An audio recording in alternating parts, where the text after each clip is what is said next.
Makalipas ang ilang oras na paglalakbay, sila Irene at Ruro ay nakarating na sa wakas sa Alcantara Metropolis, ang syudad kung saan matatagpuan ang paaralan ng Cronus Swordmanship. Habang naglalakad sila, hindi mapigilan ni Ruro ang tumingin sa paligid dahil napakaraming mga tao at mga ilaw sa daan. Ngunit hindi lang iyon ang makikita sa lugar na ito, dahil kahit saang banda pa man siya tumingin, ang daming mga nakakamanghang mga bagay tulad ng isang tao na nagpapakitang gilas gamit ang magic. Matapos makabalik ni Irene sa lugar na ito makalipas ang 5 taon, ang lugar na ito ay mas lalo pang umusbong lalong-lalo na dahil dito matatagpuan ang paaralan ng Cronus Swordmanship. Naisipan ni Irene na kailangan nilang tumingin ng matutuluyan habang sila ay mananatili sa lugar na ito.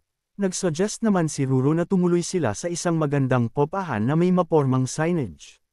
Nang makita nila ang popahan na may signage na nagsasabing Birthplace of the Sword, agad na sinabi ni Ruro kay Irene na doon sila magtuloy.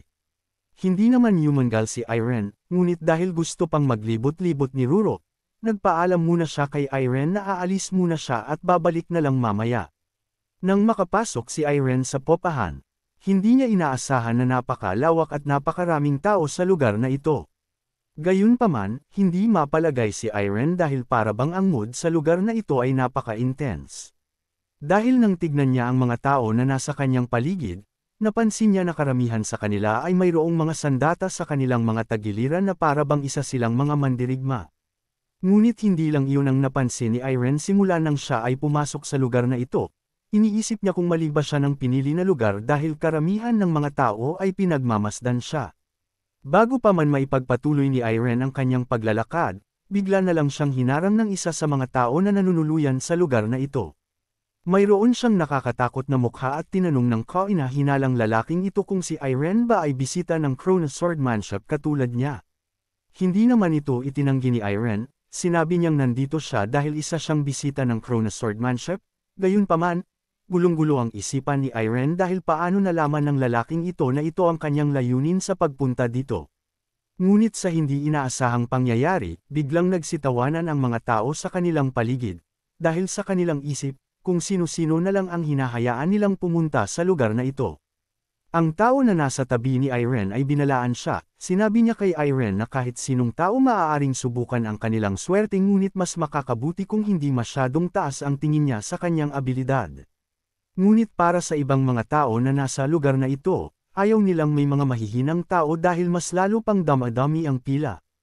Habang pinapakinggan ni Irene ang kanilang mga pinag-uusapan, mas lalo siyang naguluhan dahil hindi niya maintindihan ang kanilang pinagsasabi tungkol sa pila at kung ano-ano. Sa kalagitnaan ng bangayan ng mga kaina-hinalang lalaki, tinawag ng bartender ang atensyon ni Irene. Ngunit nang makaupo si Irene sa kanyang harapan, hindi mapigilan ni Irene na mag-alala. Sinabihan naman siya ng bartender na huwag mag-alala dahil ang kaganapan na ganito ay normal sa lugar na ito. Dahil narinig ng bartender kanina ang pinag-uusapan ni Irene at ng isang lalaki, tinanong ng bartender si Irene kung totoo ba talagang bisita siya ng Cronus Swordmanship, dahil hindi pa rin alam ni Irene kung paano ito nalaman ng lalaki. Ipinaliwanag sa kanya ng bartender na ang lahat ng tao na nanunuluyan sa establishmentong ito ay bisita ng Cronus Swordmanship, at dahil popular ang establishmentong ito para sa mga magugulong mga tao, normal na ang ganitong mga kaganapan. Ngunit dahil wala pa ring ideya si Irene sa mga nangyayari, napagtanto ng bartender na wala talagang kaalam-alam sa lugar na ito ang batang ito, napatawa na lang si Irene dahil tama nga ang hinala ng bartender.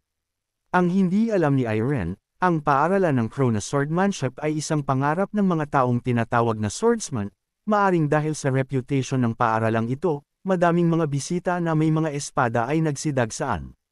Nagawa nilang paalisan ang ibang mga bumisitang swordsman, ngunit ang iba ay mapilit, ayaw nilang umalis hanggat hindi sila nakakapagduelo laban sa mga taong kabilang sa Cronus Swordsmanship, at may ilang mga tao na tinawag ang paaralang ito para sa mga duwag. Kaya naman dahil sa mga pangyayaring ito, gumawa ang Cronus Swordsmanship ng Open Visitor Reception System, isang beses sa 2 linggo. Ang Cronus Swordsmanship ay nagsasagawa ng event na kung saan ang mga taong gustong makipagduelo gamit ang kanilang espada ay pinapayagang pumasok sa Cronus Swordsmanship. At para makadalaw si Irene sa Open Visitor Reception ng Cronus Swordmanship, kinakailangan niyang makakuha ng warrior card kaya naman sinamahan siya ng bartender kung saan siya pwedeng makakuha nito. Ngunit habang sinusundan ni Irene ang bartender, mayroon siyang napansin na kakaiba. Dahil sa lugar kung saan siya dinadala ng bartender, tila ba walang katapusan ang hagdan na kanilang nilalakad. Sa dulo ng hagdang ito, mayroong gumagawa ng warrior card, ngunit bago makakuha si Irene nito, kinakailangan niyang patunayan ang kanyang lakas sa pamamagitan ng pagsusulit. Nang makarating sila sa basement, agad namang binati ng bartender ang lalaking makakatulong kay Irene na gumawa ng warrior card. At dahil hindi pamilyar ang mukha ni Irene sa lalaki, napagtanto niyang naparito siya para sa open visitor reception at upang makadalo siya sa kaganapang iyon, kailangan niyang kumuha ng warrior card. Dinala ng bartender si Irene sa kagamitan na makakasukat ng kanyang lakas. Ang kinakailangan lamang niyang gawin ay patamaan ito ng buo niyang lakas at ang parisukat na nasa itaas ay sasabihin kung ano ang kanyang score. Akala ni Irene kamao ang kanyang gagamitin kaya natawa na lang ang lalaki. Ipinaliwanag ng lalaki na gamitin ni Irene ang kanyang espada, at depende sa score na kanyang makukuha, mas lalo pang tataas ang kanyang rangkang, simple man ito ngunit napaka-epektibo. Ngunit dahil nag-aalala si Irene na baka masira niya ang kagamitang ito, mas lalo pang natawa ang lalaki. Sinabi niya kay Irene na huwag siyang mag-alala, dahil ang bagay na ito ay gawa sa magic.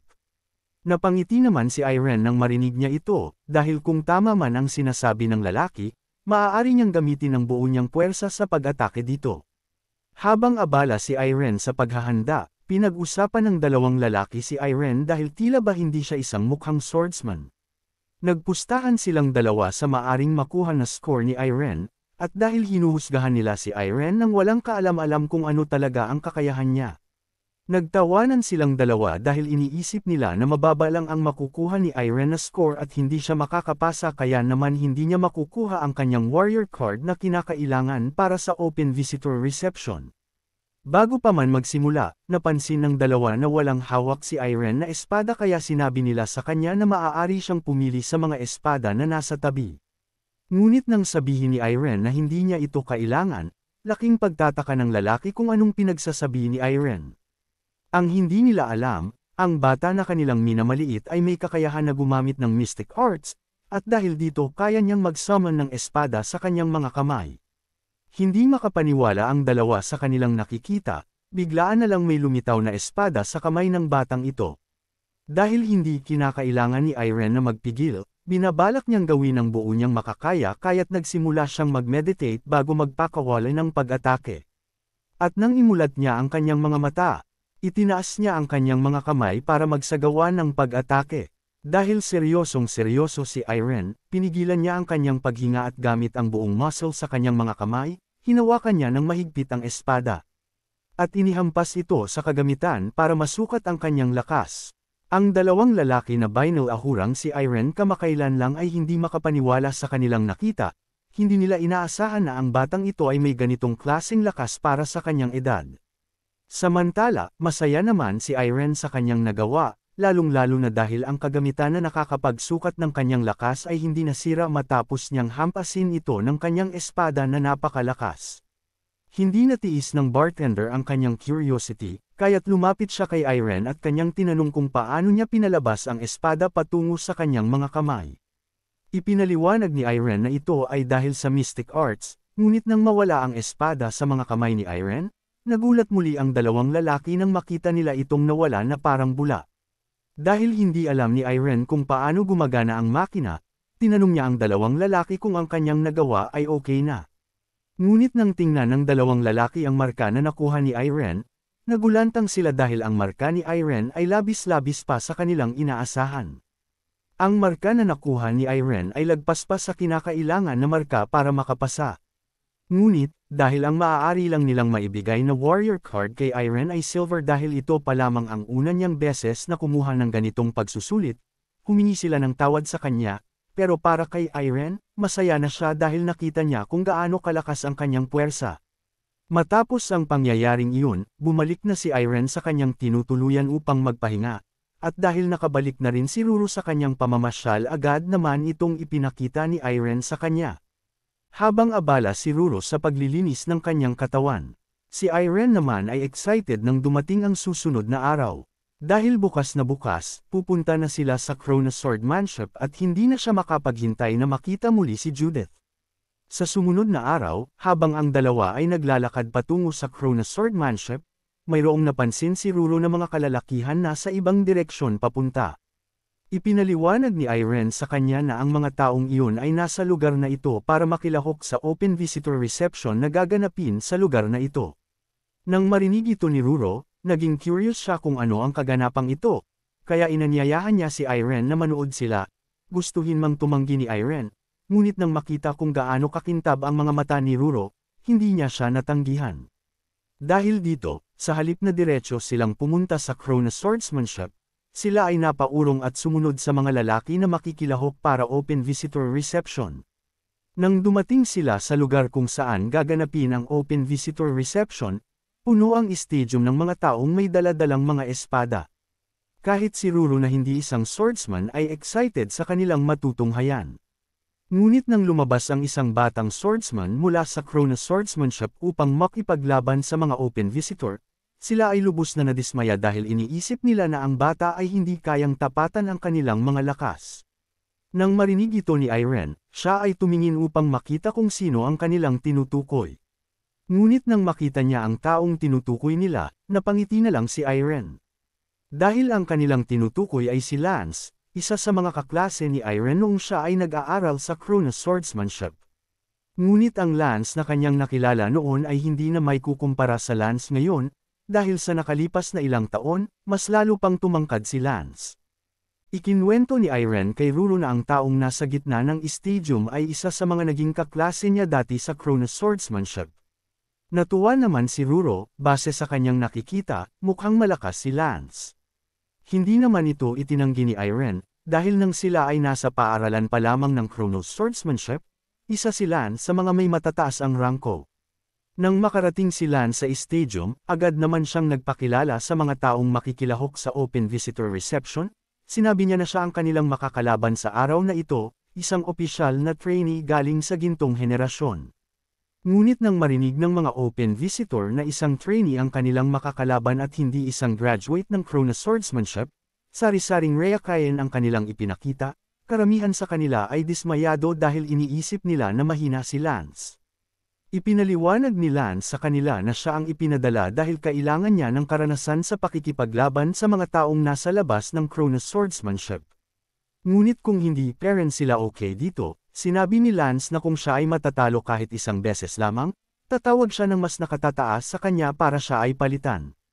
Nang marinig ito ng mga open visitor, may isang tao na naglakas loob at nilapitan si Lance. Sinabi niyang tatalunan niya siya para matawag na ni Lance ang mas nakatataas sa kanya para hindi na sila magsayang ng oras pa. Habang sila ay nag-uusap, mayroong napansin si Lance na nakakuha ng kanyang atensyon. Dahil ang tao na nasa kanyang harapan ay gumagamit ng malaking espada, nagtataka naman ang lalaki kung bakit niya ito nabanggit kaya tinanong niya kung natatakot na ba si Lance. Tumawa siya at sinabing may naalala lang siyang tao na gumagamit din ng malaking espada. Tinanong ni Lance ang lalaki kung gusto niya bang siya na lang ang unang magsagawa ng unang pag-atake. Ngunit nang marinig ito ng lalaki, siya ay nagalit dahil para bang minamaliit siya ng isang trainee. Mabilis siyang tumakbo para sagudin si Lance. At gamit ang kanyang napakalaking espada, inatake niya si Lance. Mapapansin na kahit gaano pa man kalaki ang sandata ng kanyang kalaban, walang takot si Lance na harapin ito. Nagawa niya itong salagin kahit na ang diferensya ng kanilang mga katawan ay napakalaki. At ang open visitor na nagsagawa ng pag-atake ay gulat na gulat sa nangyari. Hindi niya maintindihan kung paano nagawa ng trainee na salagin ang kanyang pag-atake kahit na ibinuhos niya ang buo niyang lakas sa likod nito. Ngunit hindi pa doon nagtatapos ang kanilang laban. Bago pa man makareact ang open visitor, ginamit ni Lance ang oportunidad na ito upang tapusin na ang laban ng mabilis. Dahil ang diferensya ng abilid ng lalaki kay Lance ay napakalaki, madaling naihiwalay ni Lance ang espada ng lalaki sa kanyang mga kamay para wala na siyang magamit at malaman na ang resulta ng kanilang laban. Tumilapon ang espada ng isang open visitor papunta sa mga nanunood kaya naman laking gulat nila nang muntik na silang matamaan. Sa kabilang banda naman, si Irene at Ruro ay bilib sa ipinakita ni Lance dahil mabilis niyang natapos ang laban ng walang kahirap-hirap. Ang lalaking nakalaban ni Lance ay nanginginig sa takot, hindi siya makapaniwala na ang bilis at lakas ng trainee na kanyang nakalaban ay nasa ganitong antas. Matapos matalo ni Lance ang unang open visitor, walang bahid ng pagod at pawis sa kanyang mukha, inanyayaan niya ang ibang manunood kung sino na ang susunod na para bang mayroon siyang kumpiyansa sa kanyang sarili na kayang-kaya niya silang harapin. Isa-isa, ang mga taong humamon kay Lance sa laban ay madaling natalo, gayunpaman, kahit na sunod-sunod ang pakikipaglaban ni Lance, ni isang beses hindi siya natalo. Nagulat ang isa sa mga manunood sa lakas ni Lance kahit na siya ay isang baguhan lamang, ngunit ang tao sa tabi niya ay inaasahan na ito ay mangyayari dahil alam niya na si Lance ay mula sa gintong henerasyon kung saan puno ng mga henyo. Dahil sa mag-aral niyang kalasag, sinabihan siya ng lalaking katabi niya na sumalang at talunin si Lance, ngunit matapos nilang mapanood kung paano tinalo ni Lance ang mga kalahok ng napakadali, alam niyang wala siyang kakayahan para matalo si Lance. Ngunit habang sila ay nag-uusap, bigla na lang tumingin si Lance sa kanilang direksyon. Dahil sa gitna ng mga open visitors na dumalo para makilahok sa kaganapang ito, mayroong napansin si Lance sa kanila. Kaya naman nang mapansin ng dalawang manunood na si Lance ay naglalakad papalapit kung saan sila nakaupo, nagsimula silang kabahan. Ang isa sa manunood ay nagsimulang magdasal na hindi siya ang piliin ni Lance. Sumumpo siya sa Diyos na magiging mabait na siya simula ngayon basta wag lang siya ang pipiliin. Hindi niya kinakailangang magdasal, dahil ibang tao ang pakay ni Lance kung bakit siya lumapit sa kanilang direksyon, at ang tao na iyon ay si Irene. Dahil 5 taon na ang nakalipas simula nang magkita silang muli, tinanong muna ni Lance si Irene kung naaalala niya ba siya. Agad namang sumagot si Irene at kanyang sinabi kay Lance na ikinagagalak niya siya muling makita makalipas ang ilang taon. Habang nagkakamustahan ang dalawang magkaklase dati, ang dalawang manunood ay nagtataka sa mga nangyayari. Ang akala nila, ang isa sa kanila ay pipiliin ni Lance para makalaban. Si Ruru naman na nakikinig ay natutuwa dahil ngayon lang niya nakita si Irene na ganito kasaya. Ngunit habang sila ay nag-uusap, nagulat si Irene nang mabanggit ni Lance sa kanya na si Brett at Judith ay nakita niya sana kung mas napaaga siya ng punta. Gulat na gulat si Irene, ang akala niya, hindi na bumalik pa si Brett sa Cronus Swordsmanship, madadat na niya sana sila kaso nas akto na umalis ng sabay si Brett at Judith para sa isang misyon. Nakaramdam si Irene ng matinding ginhawa nang marinig niyang bumalik si Brett, gayunpaman, nasasayangan pa rin siya dahil akala niya makikita na niya sila ulit. Matapos magkamustahan, sinabi ni Lance kay Irene na bumaba sa kanyang kinauupuan. Dahil makalipas ang 5 taon na hindi pagkikita, gusto niyang hamanin si Irene para makita kung mas lalo ba siyang lumakas. Nang sila ay magtungo sa gitna ng stadium, nagbulungan ang mga nanunood. Pinag-uusapan nila kung sino kaya hinamon ni Lance sa isang duelo. Bago magsimula ang laban sa pagitan nina Irene at Lance, si Ruru ay sumigaw para suportahan si Irene sa kanyang laban mula sa pwesto ng mga manunood. Nang makita ni Lance na nagsasalita ang pusa na kasama ni Irene, tinanong niya kung pusa niya ba ito. Itinanggi ito ni Irene dahil ang pusang iyon ay ang kanyang guro. At dahil sa gurong iyon, nagkaroon ng kakayahan si Irene na makapag-summon ng espada sa kanyang kamay. Katulad ng reaksyon ng ibang tao na nakakita nito, pati si Lance ay gulat na gulat at tinanong niya kung ito ba ay magic. Ngunit binawi niya ang kanyang mga sinabi, dahil kung ang guro ni Irene ay nagsasalitang pusa, nakakasiguro siyang dahil ito sa mystic arts. Sinabi ni Lance kay Irene na lagi siyang nasusurpresa tuwing nakikita niya siya, kaya naman sigurado na si Lance na malaki ang pinagbago ni Irene nitong nakaraang 5 taon at ito ay resulta ng kanyang pagpupursigi. Gayunpaman, hindi naman magpapatalo si Lance, dahil nitong nakaraang 5 taon, pati siya ay nagpursigi para lamang makaabot sa kanilang lakas. Naghandang lumaban si Lance sa kanyang posisyon at binalaan si Irene. Sinabi niya na magbabayad si Irene kung hindi siya lumakas at nakakadismaya ang labang ito. Nang tingnan ni Irene ang mga mata ni Lance, hindi niya maiwasang ngumiti, dahil alam niyang hindi nagbibiro si Lance at totoo ngang nagpursigi siya nitong mga nakaraang taon para lamang lumakas pa. Nagsigawan ang dalawa, mayroong determinasyon sa kanilang bawat mata at ni isa sa kanila ay ayaw magpatalo sa laban na ito, sinabi nila sa isa't isa na simulan na ang kanilang laban. Nang magsimula ang laban, hindi naman nagpaligoy-ligoy pa at mabilis na sumalakay si Lance. Gayunpaman, nagawa naman itong salagin ni Irene, ang kanilang espada ay naglabas ng malakas na puwersa na para bang hindi nagbibiro si Lance na talagang mas lumakas pa siya. Matapos masalag ni Irene ang pag-atake ni Lance, hindi siya tumigil at nagsagawa siya ng sunod-sunod na pag-atake kay Irene ng napakabilis. Sa mukha ng mga manunood, ang iba ay kampi kay Lance dahil sa napakalakas at bilis nitong mga pag-atake. Sa kabilang banda naman, bilib din sila kay Irene dahil nagagawa niya itong salagin. Habang naglalaban si Lance at Irene, mayroong napansin si Lance tuwing sinasalag ni Irene ang kanyang mga pag-atake. Dahil sa kanyang mga mata, ang swordsmanship na ito ay napakapamilyar. Nang tignan niyang mabuti ang swordsmanship na ginagawa ni Irene, pinagpawisan siya ng malamig, hindi siya makapaniwala sa kanyang nakikita. Gusto niyang makumpirmo kung tama nga talaga ang kanyang nakikita, kaya naman sa pagkakataong ito, mas lalo niya pang pinaghusayan ang kanyang pag-atake. Gayunpaman, nagawa naman ni Irene na salagin ito gamit ang swordsmanship na kanyang natutunan nang siya ay napunta sa ibang mundo. Matapos makumpirma ni Lance na totoo nga ang kanyang nakita, napatigil siya sa kanyang pag-atake, at tinanong si Irene kung paano niya nagagamit ang swordsmanship ni Brett. Sinubukan niyang tanungin si Irene kung paano niya nagagamit ang swordsmanship ni Brett. Ngunit siya ay napatigil nang mayroon siyang napansin kay Irene. Nakita niya siyang nagko-concentrate na naman katulad noong nakaraan bago maglabas ng malakas na pag-atake. Pinagpawisan siya ng malamig sa sobrang takot, alam niyang hindi magiging maganda para sa kanya kung hahayaan niya lang si Irene. Bago pa man magtagumpay si Irene, mabilis na sumugod si Lance para pigilan siya para hindi mabigyan ng pagkakataon si Irene na maglabas ng malakas na pag-atake. Ngunit matapos ang paulit-ulit na pag-atake ni Lance kay Irene, nagsimula siyang mabahala. Dahil kahit anong gawin ni Lance na pag-atake, nagagawa pa rin itong masalag ni Irene nang walang kahirap-hirap gamit ang swordsmanship ni Brett. At dahil dito, walang ibang pagpipilian si Lance kundi umatras at mag-isip ng ibang taktika para matalo si Irene, dahil kung magpapatuloy-tuloy lang ito, hinding-hindi niya siya matatalo. Gayunpaman, hindi mapakalma ni Lance ang kanyang sarili, hindi niya maintindihan kung paano nagagawa ni Irene ang swordsmanship ni Brett dahil 5 taon na ang nakakaraan simula nang makita ni Irene ang swordsmanship ni Brett. Iniisip ni Lance kung paano natutunan ni Irene ito ng ganon kadali kahit na galing lang ito sa kanyang memorya. Ngayong tumigil na si Lance sa kanyang mga pag-atake, sinabi ni Irene sa kanya na maghanda, dahil oras na para siya naman ang lumipat sa opensa.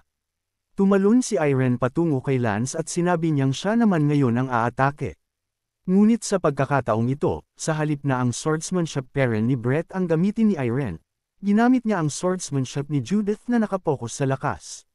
Nagawa man itong salagin ni Lance, ngunit dahil sa puwersa sa likod ng pag-atake ni Irene, ang sahig na kinakatayuan ni Lance ay nagkaroon ng mga bitik. Para bang ang pag-asa ni Lance na matalo si Irene sa laban na ito ay nasira katulad ng sahig. Dahil sa pagkakataong ito, hindi lang ang swordsmanship ni Brett ang nag-agaya ni Irene, kundi pati ang swordsmanship ni Judith. Gamit ang puwersa ng swordsmanship ni Judith, mas lalo pa itong pinatindi ni Irene sa pamamagitan ng pag-ikot ng kanyang katawan. At ito ay kanyang pinakawalan kung nasaan si Lance, nagawa niya itong masalag dahil pamilyar na pamilyar ito sa kanya. Dahil noong nakaraang ilang taon na sila ay nananatili sa lugar na ito, ang swordsmanship ni Judith ang tumalo sa kanya. Matapos ang kanilang laban, si Lance lang ang may mga galos sa katawan, at mapapansin na siya ang natalo base sa kanyang mabilis na paghinga sa sobrang pagod. Sa kabilang banda naman, si Judith na kanyang nakalaban ay parang wala lang sa kanya ang laban dahil hindi siya hinihingal. Kahit na napakabigat ng mga pag-atake ni Irene sa kanya, sinubukan pa rin ni Lance na tiisin ito. Gayunpaman, dahil sa lakas ng puwersa sa likod ng pag-atake ni Irene, napa-atras si Lance. Napakagat siya sa kanyang labi sa sobrang hiya, hindi niya inaakala na siya ay mapapa-atras.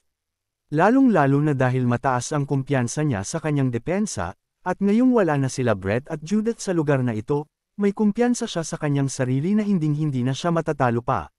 Ngunit mukhang doon siya nagkamali, nagsimula siyang magduda sa kanyang sarili kung kakayanin niya bang matalo si Irene sa laban na ito. Sa sandaling iyon, ibinuhos ni Lance ang galit niya sa kanyang sarili patungo kay Irene para magsagawa ng pag-atake. Nagawa niyang makakuha ng lakas na hindi niya inaasahan, nagawa niyang magsagawa ng pag-atake na kayang tumbasan ang mga pag-atake ni Irene sa kanya. Pati ang mga manunood ay napansin ito, ang dating sitwasyon na kung saan si Irene ang nangunguna ay tila ba nagbago at si Lance ay kaya nang makipagsabayan. Nagsimulang magkaroon ng kaba si Irene, dahil kung hindi siya mag-iingat, maaaring ang resulta ng laban ito ay ang kanyang pagkatalo. Nagpaulan ng sunod-sunod at napakaraming mabibilis na mga atake si Lance laban kay Irene. Kahit na sinubukan ni Irene na baguhin ang kanilang sitwasyon sa pamamagitan ng pagsalakay kay Lance, hindi sapat ito dahil nagawang maiwasan ito ni Lance. At hindi lang iyon, dahil matapos niya itong mailagan, ginamit ni Lance ang puwang sa depensa ni Irene matapos niyang magsagawa ng pag-atake para patamaan siya. Gayunpaman, kahit na nagagawa niyang makipagsabayan sa mga pag-atake ni Irene. Alam ni Lance na hindi niya kayang matalo si Irene sa kanyang sitwasyon ngayon kahit na ano pa man ang kanyang gawin. Dahil si Irene, Brett at Judith, ang mga kaklase niyang may ganitong klaseng lakas, alam ni Lance kung paano nila nakamit ito at dahil ito sa pagpupursigi. Gayunpaman, kahit na alam ni Lance na wala siyang pag-asa na manalo, hindi pa rin siya susuko ng ganun-ganun na lang. Dahil noong nakaraan, kahit na ilang beses siyang matalo ni Judith, hindi pa rin siya sumuko. Kahit na siya ay pagod na at ang kalamnan sa kanyang katawan ay nanginginig na sa sobrang sakit, nagpursigi pa rin siya at tiniis ang lahat ng ito. Bilang huling pag-atake, ibinuhos ni Lance ang lahat ng kanyang makakaya sa huling pag-atake na ito. Hindi naman nagpasindek si Irene kahit na mabilis si Lance na sumugod sa kanya. Dahil bago pa man tumama sa kanya ang pag-atake ni Lance, yumuko si Irene para iwasan ito. Ngunit, bago pa man makareact si Lance at maiwasan ang gagawin ni Irene na pag-atake, huli na siya. Dahil sa sandaling iyon, ginamit ni Irene ang oportunidad na kung saan nagpadala si Lance sa kanyang emosyon. At sa pagkakataong iyon, ang espada sa mga kamay ni Lance ay tumilapon matapos itong puntiryahin ni Irene para malaman na kung sino ang nanalo sa kanilang laban. Ang mga mukha ng mga manunood ay sumasalamin sa espada ni Lance na lumilipad, na para bang nagpapahiwatig na lahat sila ay inaasahan na magwawagi si Lance sa labang ito. Ngunit hindi iyon ang nangyari, sapagkat ang espada na ginamit ni Lance ay tumilapon at bumaon sa lupa. Matapos ihiwalay ni Irene ang sandata ni Lance sa kanyang mga kamay, wala nang dahilan pa para ipagpatuloy ang laban dahil wala nang magagamit pa si Lance bilang panangga kaya't pinawalan na niya ang kanyang espada. Kahit na natalo sa laban, hindi nagreklamo si Lance at hindi nagbigay ng palusot kung bakit siya natalo sa laban. Sa halip, tinanggap niya ang lahat ng ito nang may ngiti sa kanyang mukha tulad ng isang tunay na lalaki. Matapos ang laban kung saan si Irene ang nagwagi, itinaas baba ni Ruro ang kanyang maliliit na kamay sa tuwa nang manalo si Irene. Matapos maideklara kung sino ang nanalo sa kanilang dalawa, tinanggap ng dalawang koponan ang resulta ng walang reklamo, at binati ang isa't isa para sa isang magandang laban. Sa kabilang banda naman, masaya si Ruro na pinagmamasdan ang magandang pagkakaibigan ni Lance at Irene. Nang bigla siyang may napansin. Kaya naman mabilis siyang tumakbo at ipinaalam kay Irene na ang guro niya sa paggamit ng espada ay nandito na. Agad namang tumingin si Irene sa direksyon kung saan itinuro ni Ruro kung nasaan ang kanyang guro. Dumating si Ian, ang prinsipal ng Cronus Swordsmanship na kinakamot ang kanyang balbas at sinabing hindi niya inaasahan ang pangyayaring ito. Dahil makalipas ang ilang taon simula nang hindi sila magkita, ngayon niya lang ulit nakita si Irene matapos niyang bigyan siya ng asignatura na bumalik matapos ang isang taon matapos niyang mahanap ang sarili niyang daan sa paggamit ng espada. Agad namang binati ni Irene ang kanilang prinsipal. Ngunit habang sila ay nag-uusap, mayroong napansin si Ian na nakakuha ng kanyang atensyon. Dahil sa tabi ni Irene, mayroong kulay itim na pusa na nagsasalita. Gayunpaman, hindi na muna niya ito pinagtuunan ng pansin dahil mayroong mas mahalagang mga bagay na kailangan niyang malaman. Dahil nang makita niya si Lance, napansin niyang mukhang nagkaroon siya ng duelo laban kay Irene, kaya't tinanong niya kung sino ang nanalo. Hindi man siya masaya sa resulta ng laban, ngunit sinabi niya kay Ian na ang nanalo ay si Irene. Tuwang-tuwa naman si Ian nang marinig niya na si Irene ang nanalo dahil kung ganun, mukhang hindi pinabayaan ni Irene ang kanyang pag-eensayo noong huli silang magkita. Gayunpaman, kahit na pinupuri siya ng kanilang prinsipal na si Ian, hindi mapigilan ni Irene na maging malungkot dahil hindi niya natupad ang sinabi sa kanya na bumalik dito makalipas ang isang taon. Sinabi naman ni Ian na wag muna itong alalahanin ni Irene dahil maaari nila itong pag-usapan mamaya. Mayroong mga bagay na mas importante na kailangan nilang gawin sa ngayon, dahil pag ang dalawang swordsman ay nagharap, mas mabuti kung hayaan nila ang kanilang espada na magsalita sa pamamagitan ng duelo. Hindi nila inaasahan na ito ang mangyayari matapos ang ilang taon na pagkikita.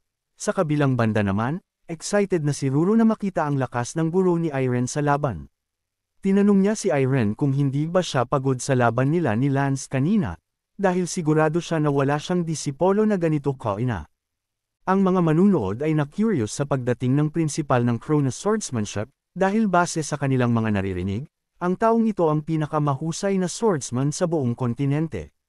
Kaya naman nang marinig nila na siya ay magkakaroon ng duelo laban sa batang swordsman na kanilang napanood, hindi nila mapigil ang masabik at matutunghayan nila ang totoong lakas ng tinagurian na pinakamahusay na swordsman sa buong kontinente.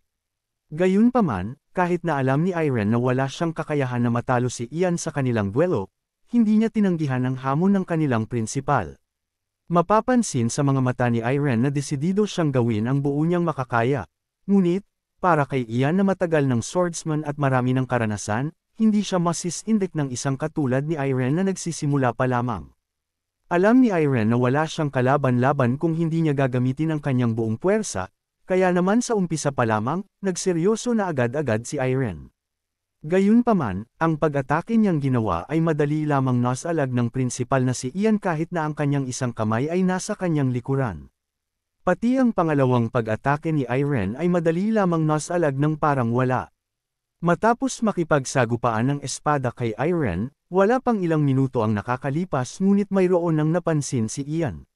Sinabi niya kay Irene na ang kanyang mga pag-atake ay napakapurol.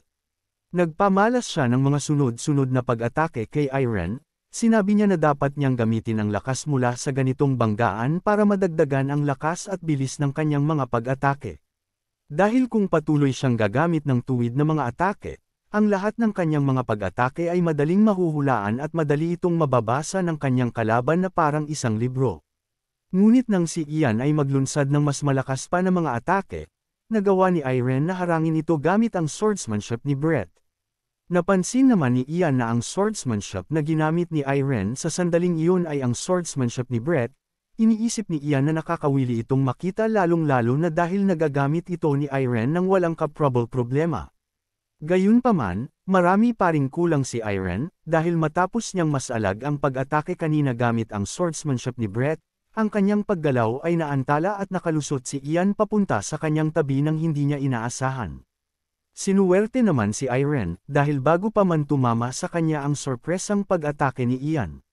Nagawa naman niya itong masalag, ngunit dahil sa pagmamadali, ang tindig niya ay hindi maayos. Agad namang pinuna ni Ian ito. Sinabi niya kay Irene na masyado siyang matagal sa paglipat mula sa opensa papunta sa depensa. At dahil dito, nagkaroon ng oportunidad si Ian para muling atakihin si Irene ngunit sa pagkakataong ito, hindi na depensahan ni Irene ang mga kamao ni Ian. At siya ay tumilapon mula sa puwersa ng pag-atakeng ito. Itinikom ni Ian ang kanyang mga kamao at binigyan ng leksyon si Irene. Sinabi niya sa kanya na walang kwenta kung alam gumamit ni Irene ng iba't ibang swordsmanship kung hindi niya ito mapagkokonekta ng maayos, dahil sa totoong laban, hindi ito isang pagsusulit na kung saan ang opensa at depensa ay sinusuri ng magkahiwalay. Sa sandaling iyon, agad namang sinunod ni Irene ang mga payo sa kanya ni Ian, sinabi niya na susubukan niya ulit. Kaya naman sa pagkakataong ito, ang binabalak niyang swordsmanship na gamitin ay ang natutunan niya kay Ilya.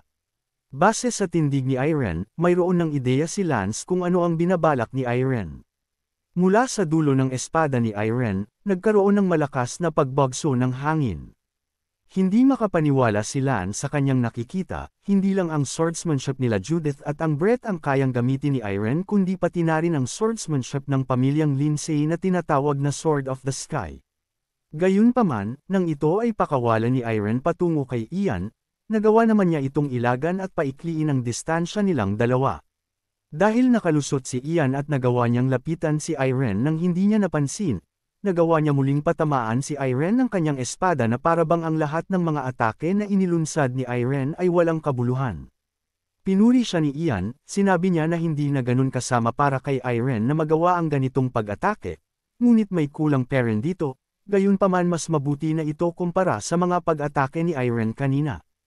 Nang makita niya si Irene na hinihingal matapos gawin ang pag-atakeng iyon, tinanong niya kung ito lang ba ang kaya ni Irene. Ngunit dahil alam ni Ian na mayroon pang tinatago si Irene na hindi niya pa ginagawa, tumingin siya kay Irene ng may seryosong mukha at sinabi na gamitin niya ang anumang itinatago niya. Nang makita ni Irene ang ekspresyon ni Ian, agad niyang naintindihan ang nais na ipahiwatig sa kanya. Kaya naman sa sandaling iyon, sa halip na magsiguro muli ng pag-atake, hinawakan ni Irene ang kanyang espada ng napakahigpit, at nag-umpisa siyang isara ang kanyang mga mata para mas lalo pang makapag-focus sa kanyang gagawin na pag-atake. Samantala, ang lahat ng mga manunood ay nalilito sa nangyayari, dahil bigla na lamang tumigil sa paggalaw si Ian at Irene. Ngunit para kay Lance na mayroong ideya sa mga nangyayari, alam niya kung bakit tumigil si Irene sa pag-atake at isinara ang kanyang mga mata. Binabalak niyang magsagawa ng pag-atake katulad ng ginawa niya noong nakaraan sa huli nilang pagsusulit. Nang iminulat ni Irene ang kanyang mata, ibig sabihin lang nun ay handa na siya sa kaniyang preparasyon. At gamit ang espada sa kanyang mga kamay, ito ay kanyang swineng pababa at ang mga alikabok sa paligid ay tila ba naglaho. Litong-lito si Lance sa kung ano ang nangyari, dahil sa kanyang mga mata, walang nangyari matapos ay swing ni Irene ang kanyang espada. Ngunit para sa isang swordsman na katulad ni Ian, nagawa niyang makita ang atake na inilabas ni Irene patungo sa kanya. Gamit ang espada sa kanyang mga kamay, nagawa niyang ilihis ang pag-atake na inilunsad ni Irene patungo sa kanya.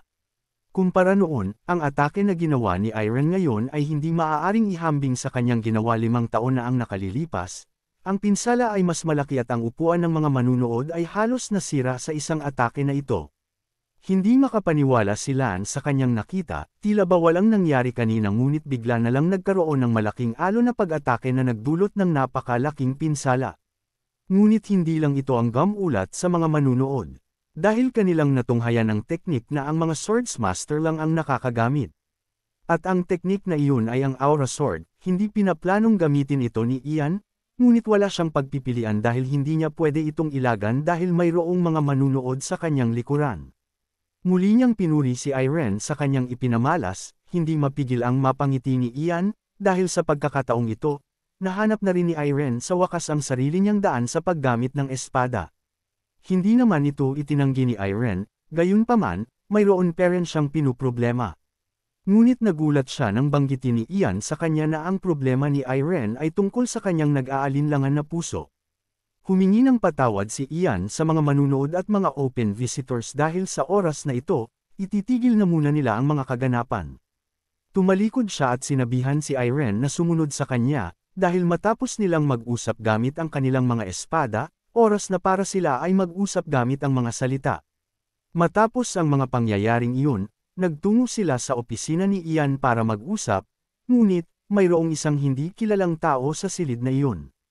Bago pa man magsimula ang pag-uusap ni Ian at Irene, nagpakilala naman si Ruro bilang guro ni Irene sa paggamit ng mystic arts. Ikinatutuwa naman ni Ian na makilala ang isa pang guro ni Irene, sa paningin ni Ruro, pareho silang guro ni Irene kaya nais niyang maging magkaibigan sila. Samantala, dahil ito pa lamang ang unang beses na makita ni Irene ang babae sa kanyang harapan, ipinakilala ni Ian na ang babaeng iyon ay si Kira Finn, ang business principal ng Cronus Swordsmanship. Ngayong okay na ang lahat, sinabi ni Ian kay Irene na ikwento ang mga nangyari nitong nakaraang 5 taon at kung ano ang pinuproblema niya. Matapos pakinggan ang kwento ni Irene, dumating sa conclusion si Ian na mukhang mayroong malaking epekto ang panaginip na iyon kay Irene. Kaya naman hindi na nagpaligoy-ligoy pa si Ian, hindi man siya makakapagbigay ng agarang solusyon sa problema ni Irene, mayroon naman siyang maibibigay na payo sa kanya. At iyon ay ang umalis sa lugar na ito, hindi inaasahan ni Irene na ito ang payo na ibibigay sa kanya kaya naman nagulat siya. Gayunpaman, maaaring manatili si Irene sa lugar na ito at mag-ensayo, at kung hindi niya kayang pigilan ang kagustuhan ng misteryosong lalaki sa kanyang panaginip pagdating sa mga demonic beasts at demonoids, maaari niyang iwasan ang mga sitwasyon na iyon. Gayunpaman, maaaring hindi ito ang tamang solusyon, dahil madaming mga daan ang maaaring tahakin ng isang swordsman, at ang pag-iwas sa kagustuhan ng misteryosong lalaking iyon ay hindi lang ang nag-iisang daan. Ang mundo ay malawak, sinabi niya kay Irene na kung magbabago ang kanyang kapaligiran, gayon din ang kanyang pananaw sa mga bagay, at kapag nagbago ang mga ito, magbabago rin ang kanyang pag-iisip na maaaring magdulot ng pagbabago ng kanyang puso. Maaari siyang makatuklas ng isang bagay na maaaring makapagpalakas pa sa kanyang espada o maaari siyang gumamit ng ibang espada. Gayunpaman, kinakailangan niyang maglakbay at hanapin ang sagot na iyon sa malawak na mundo, at alamin ang tungkol sa misteryosong lalaki sa kanyang panaginip na nakakaapekto sa kanya. Hindi alam ni Irene kung ano ang sasabihin sa mga salitang ito dahil napakaraming bagay na kailangan niyang unawain at tanggapin. Napansin ito ni Ian kaya't sinabi niya kay Irene na maglaan siya ng tamang oras at pag-isipan mabuti ang kanyang desisyon dahil hindi ito magiging madaling desisyon. Ngunit kabaligtaran sa inaasahan nila, wala pang ilang minuto ngunit handa na si Irene na sabihin ang kanyang desisyon sa kanila. Sinabi niya sa kanila na aalis na siya, palaging niyang iniiwasan ang mga bagay na kanyang kinakatakutan o ayaw niyang gawin. Ngunit sa sandaling ito, desidido na si Irene na harapin ang kanyang takot at hindi na siya tatakas pang muli. Matapos makita ni Kira si Irene at makilala siya, tinanong ni Ian kung ano sa tingin niya ang kanyang masasabi sa batang iyon.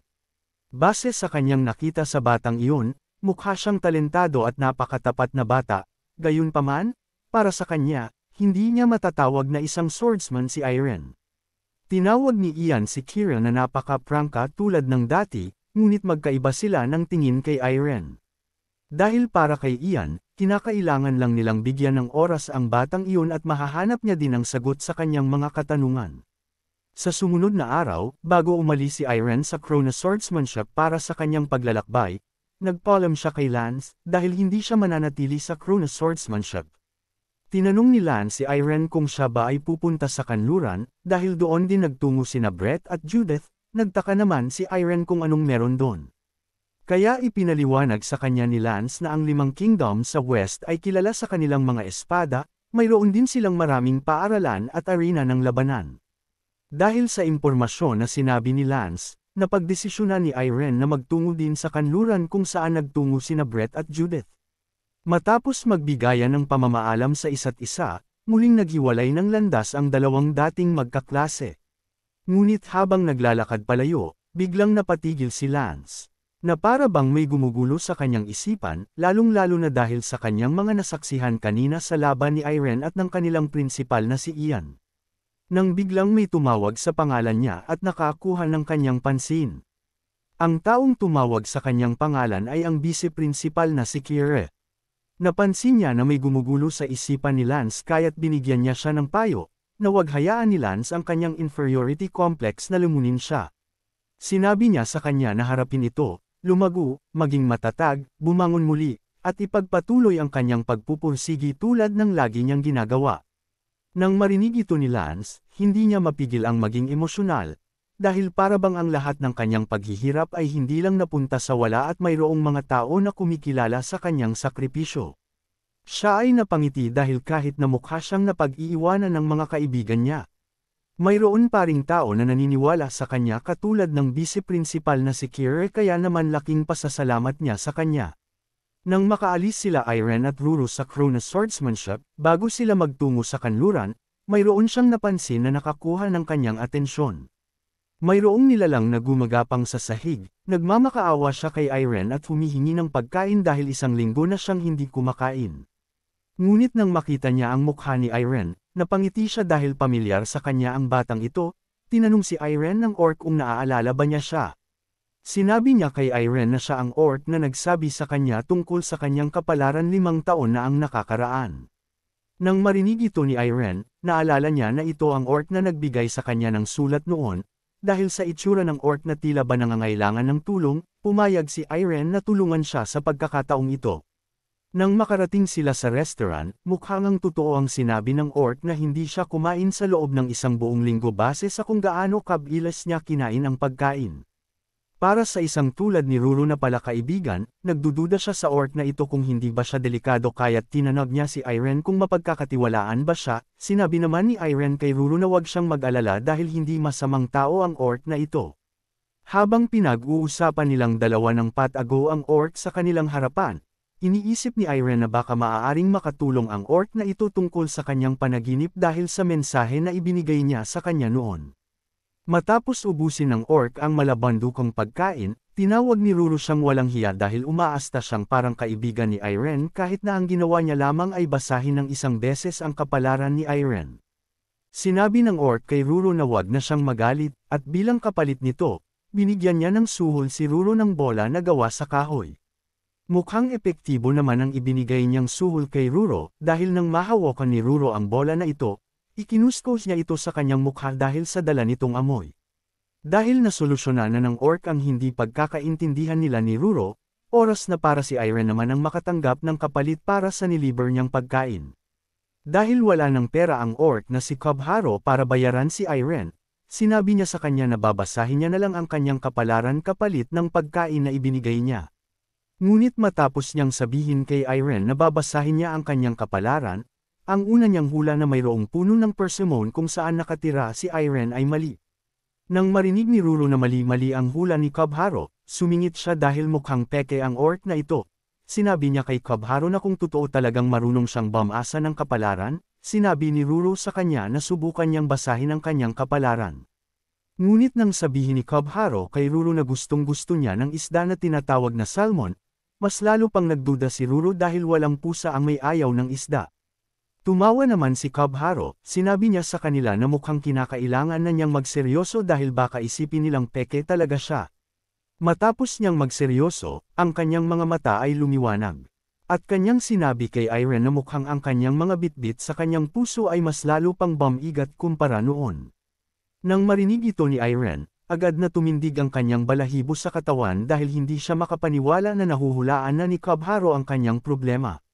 Ngunit hindi pa dito nagtatapos ang mga salita ni Cobharo, sinabi niya kay Irene na kung ito ay nakatago sa dati, sa ngayon ito ay nagpapakita na at nakakaapekto kay Irene.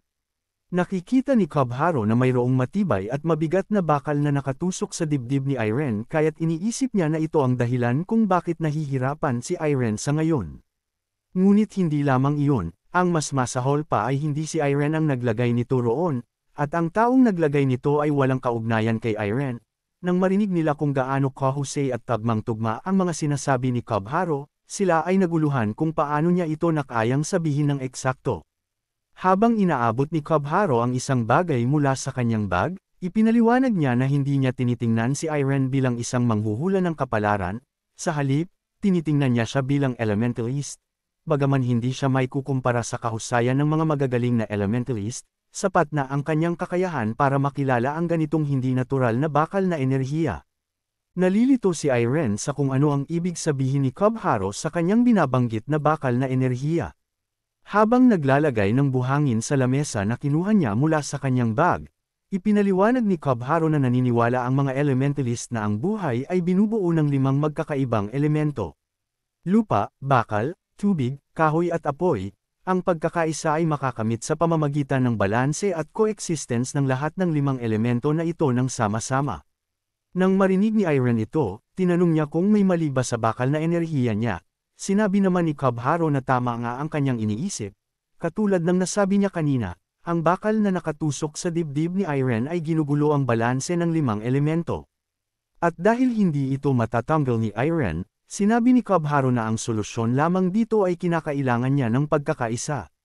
Gayunpaman, dahil ang isang enerhiya ni Irene ay likas na mas malakas kumpara sa ibang enerhiya, kinakailangan niyang humiram ng puwersa mula sa hindi tugma na enerhiya para labanan ito. Pinitik ni Cobharo ang kanyang mga kamay, at ang metal sa kanilang harapan ay binalot ng apoy. Ipinaliwanag niya kay Irene na ang kinakailangan niyang enerhiya ay ang apoy para malabanan ang bakal na enerhiya. At kung magtatagumpay man siyang labanan ng bakal na enerhiya, maaaring maging isa itong magandang oportunidad para sa kanya. Para sa kanila, ang bakal na tusok ay maaari lamang makita bilang isang pasanin, ngunit kung gagamitin ni Irene ang mainit na apoy upang mapanlimpyuhan ito, maaari siyang makabuo ng isang kahangahangang espada na ninanais ng lahat kung magtagumpay siya. Nang marinig ito ni Irene, iniisip niya na mukhang ito na ang solusyon na kinakailangan niya. Kaagad siyang tumayo mula sa kanyang upuan at tinanong si Kobaru kung ano ang magagawa niya upang kontrolin ang kanyang apoy na enerhiya. Seryosong sinabi ni Kobaru kay Irene na kailangan niyang palakasin ang apoy na nagliliyab sa kanyang puso. Maaaring wala pang ideya si Irene kung ano ang sinasabi ni Kobaru, ngunit sa mga mata ni Kobaru, nakikita niya ito. Mayroong maliit na apoy sa puso ni Irene na wala noon 5 taon ang nakakaraan. Tulad ng paglalagay niya ng kahoy upang magliyab ang apoy, inirekomenda niya kay Irene na kung siya ay magtatrabaho ng walang humpay upang makamit ang kanyang mga ninanais, ang apoy ay magpapatuloy na lumaki. Nang marinig ang kinakailangan niyang gawin, dumating si Irene sa isang conclusion na kung gusto niyang palakasin ang apoy sa kanyang loob, kailangan niyang kumilos. Matapos pag-usapan ang kapalaran ni Irene, nagpaalam siya kay Kobaru at nagpasalamat sa kanya sa payo na ibinigay. Ngunit bago sila maghiwalay, sinabihan ni Kobaru si Irene na maghintay. Tinanong niya si Irene kung maaari ba siyang sumama sa kanila sa mahaba nilang paglalakbay. Gumawa-gawa siya ng rason para pumayag sila, sinabi niya na mukhang ito ang unang pagkakataon na maglalakbay sila Irene ng napakahaba kaya naman kung isasama nila siya, makakatulong siya sa kanila dahil ilang taon na siyang gumagala sa kontinenteng ito, at kapalit ng kaunting halaga, siya ay mag-isisilbing gabay nila. Dahil sa mga rason ni Kobaru, napaisip naman ang dalawa kung tatanggapin nila siya. At makalipas lamang ang ilang sandali, nakapagdesisyon si Irene at Ruru na isama si Kobaru bilang kanilang gabay at ito naman ay ikinasaya ni Kobaru dahil sa wakas magkakaroon na rin siya ng stable income. Nang marinig ito ng dalawa, napatitig na lang sila kay Kobaru na para bang sila ay naloko.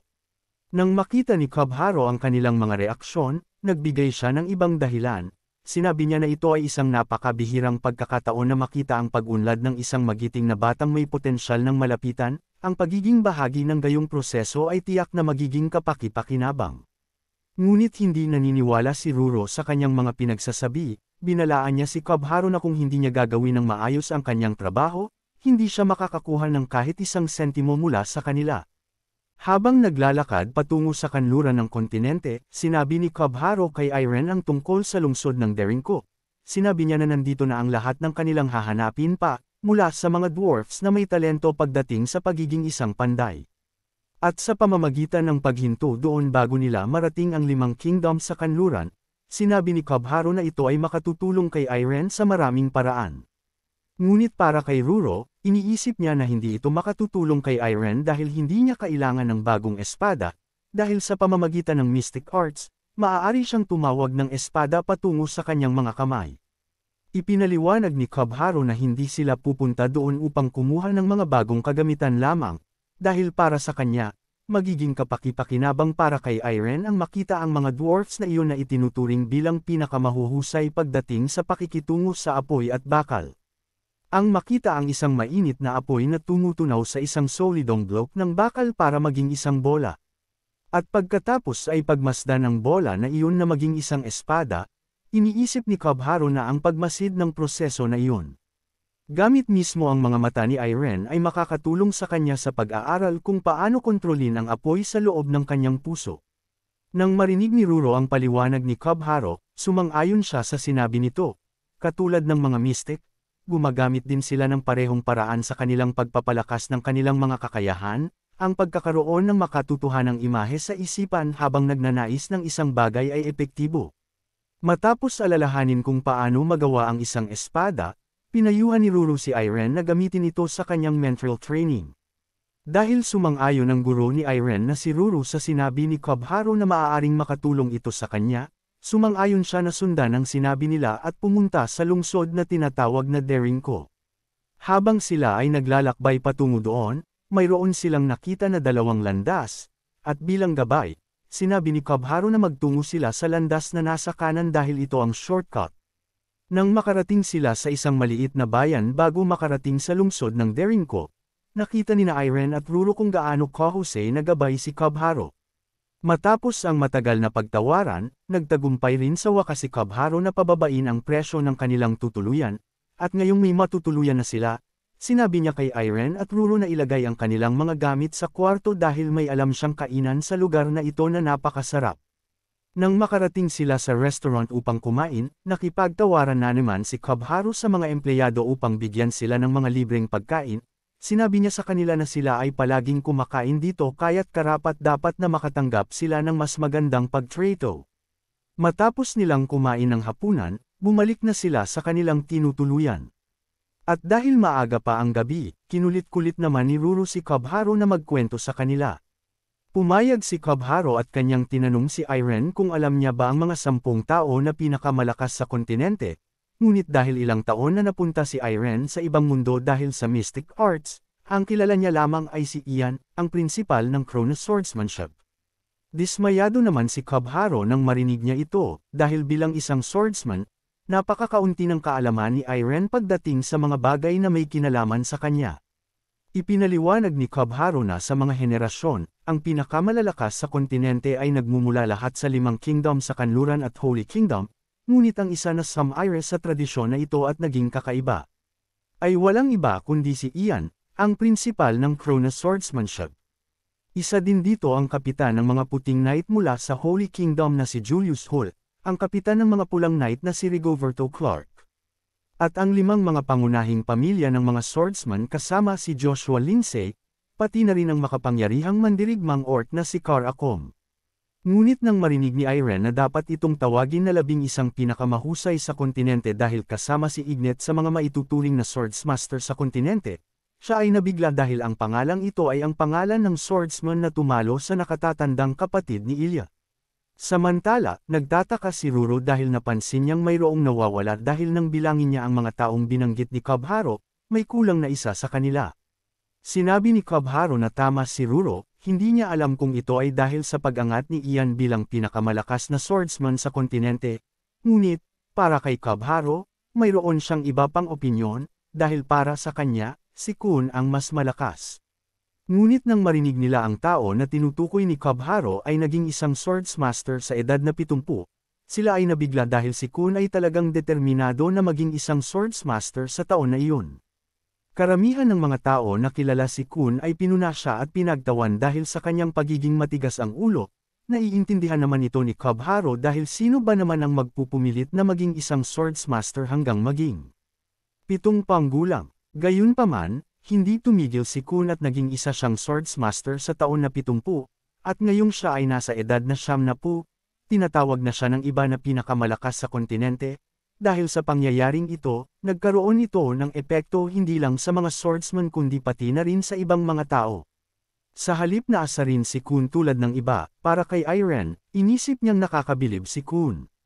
Sinabi niyang si Kun ay mukhang kamang mangha noong siya ay 50 taong gulang katulad ngayon. Dahil kahit na siya ay isang ordinaryong swordsman lamang na minamaliit noon, iniisip niya na nakakamangha parent si Kun dahil sa kanyang determinasyon.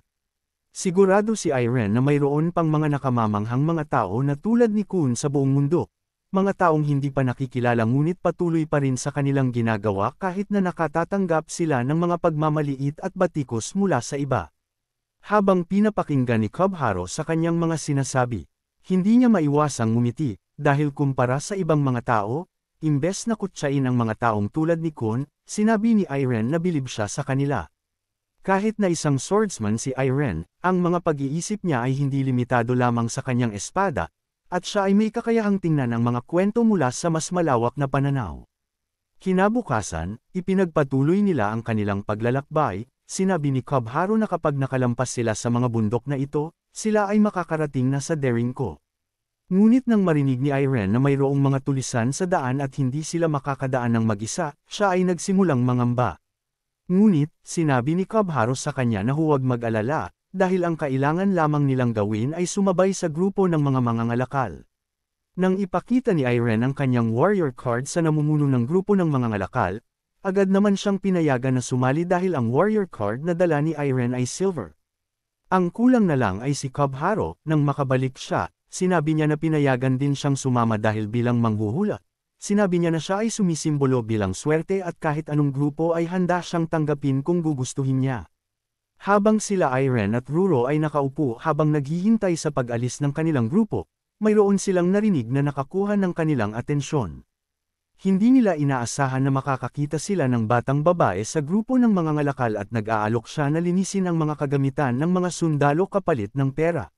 Matapos niyang alukan ng sundalo na linisan ang kanyang mga gamit, bigla siyang lumingon sa direksyon nila Irene. At gamit ang kanyang mga nagliliitang mga binti, mabilis siyang tumakbo papunta sa kanila.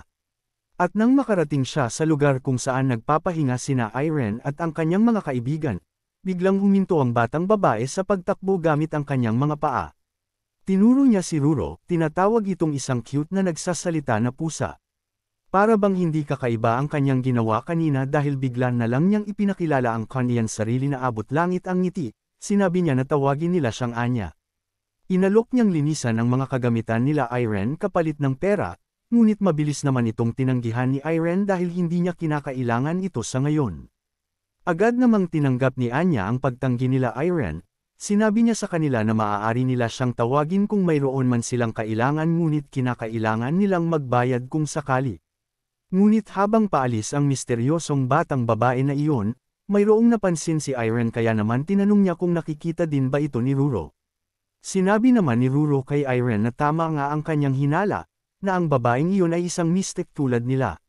Makalipas ang ilang sandali, nagsimula ng maglakad ang kanilang grupo ng mga mangangalakal kasama sina Irene at ang kanyang mga kaibigan. Ngunit habang sila ay naglalakad, mayroong napansin si Ruro sa mga mukha ni Irene dahil nagsisimula na naman siyang mag-alala. Kaya naman tinanong siya ni Cobharo kung ano ang nasa isipan ni Irene sa mga oras na ito. Tinanong ni Irene kung magagamit niya ba ang kanyang espada laban sa mga tao, dahil ni isang beses, hindi pa siya nakapapatay ng ibang tao. Nararamdaman niya sa araw na ito, gustuhin man niya o hindi, darating ang oras na kinakailangan niyang gamitin ang kanyang espada laban sa ibang tao. Nagtataka si Irene kung mag-aalangan ba siya kapag dumating ang oras na iyon, alam niya na dapat niyang magamit ang kanyang espada laban sa masasamang tao tulad ng mga tulisan, ngunit para sa kanya, may kahulugan ang bawat buhay ng tao. Ngunit kung mag-aalangan siya sa pagpatay sa mga tulisan, iniisip niya paano kung ang mga tulisan na kanyang pinalaya ay magpapatuloy sa kanilang masasamang gawain sa ibang tao, at kung ganun ang mangyayari, hindi niya maituturing na ang pagpapalaya sa kanila ay ang tamang gawin. Hindi mapigil ang tumawa ni Cobharo dahil sa bigat ng kanilang pinag-uusapan, sinabi niya kay Irene na huwag munang mag-alala tungkol dito sa ngayon. Gayunpaman, hindi mapigilan ni Irene na isipin ito dahil sa kanyang mga narinig. Mayroong nakakatakot na pinuno ng mga tulisan sa bundok na ito na nagngangalang Cudgel. Sinabi naman ni Cobharo na ang grupo ng mga tulisang yun ay nandito na 5 taon na ang nakakalipas, at kung magbabayad sila ng kaunting salapi, sila naman ay palalagpasin ng walang problema. Sa ibang paraan, mas maituturing na mga negosyante ang mga taong iyon kumpara sa tulisan, at hindi din masama ang tingin ng mga mangangalakal sa kanila, maaaring ito ay nakakainis ngunit, isipin na lang ni Irene na para bang ito ay isang buwis na binabayaran sa syudad. Ngunit para kay Irene, hindi niya pa rin maintindihan dahil kung ganun man ang sitwasyon, ibig sabihin sa bandang dulo, ang mga tulisan ay masasamang tao pa rin dahil kumukuha sila ng pera mula sa mga mangangalakal, at ang mga karatig na kingdom at syudad ay hinahayaan lang silang gawin ito. Umiling si Ruro at sinabing itigil na ang pag-uusap tungkol dito dahil masakit na ang kanyang ulo sa kung gaano kagulo ang kanilang pinag-uusapan.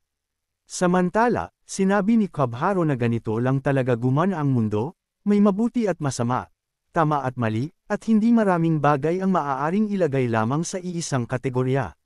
Matapos ang ilang oras ng paglalakad, sa hindi kalayuan, natanong nila ang mga tulisan na kanilang mga pinag-uusapan kanina. Agad namang humarap ang namumuno sa grupo ng mga ngalakal, dala-dala niya ang bayad sa kanyang mga kamay para sila ay palagpasin ng walang gulo.